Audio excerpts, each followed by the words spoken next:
Welcome to Christopher Columbus, Marxism's intentional strategy to destroy history.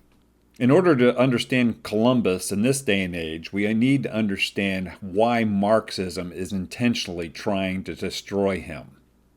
John F. Kennedy, President of the United States, said this: "History is what gives a nation its identity and purpose." History, after all, is the memory of a nation.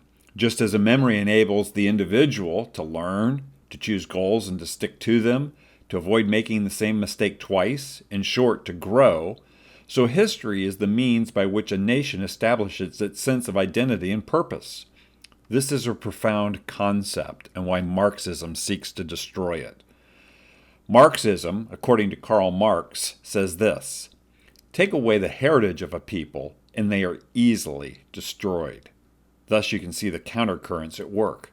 And Marx wasn't the only one that said this. All of his disciples said this as well.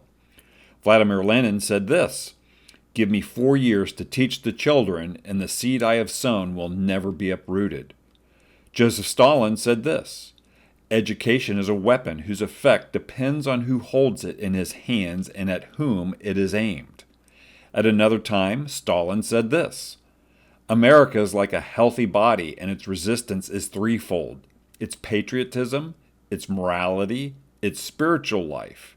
If we can undermine these 3 areas, America will collapse from within."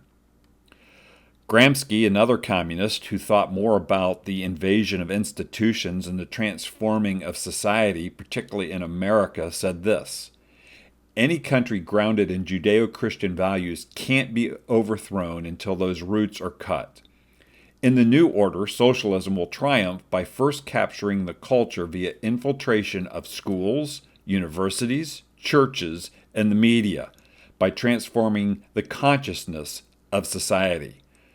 Boy, can you see how those goals have been met? Schools, universities, churches, and the media.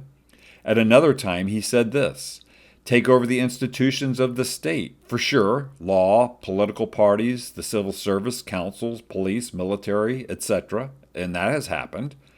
But then he goes on to say, "And even the institutions which are not ordinarily deemed to be directly part of the state. That is, the public schools, universities, newspapers, charities, churches, professional organizations, etc. A long march through the institutions. And that's been happening for 50 plus years in the United States of America." Rep. Sid Herlong, a Democrat from Florida, had to warn the American people that this infection was taking place, and in 1963 he had read into the congressional record a list of 45 communist goals for America in order to create a permanent record of this subterfuge. "Watch out for those who want to control history," said George Orwell, the author of 1984. "Those who control the past control the future, and those who control the present control the past." He also said, "The most effective way to destroy people is to deny and obliterate their own understanding of their history." Watch out for those who want to control or destroy history.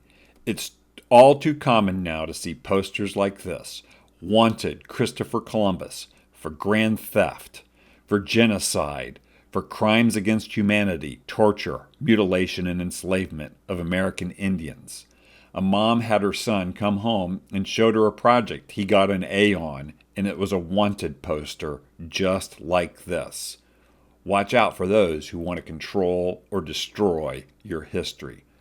Well, the American people are waking up to these Marxist attacks, and it begins with Christopher Columbus. This is U.S. Civics Training. Thanks for listening.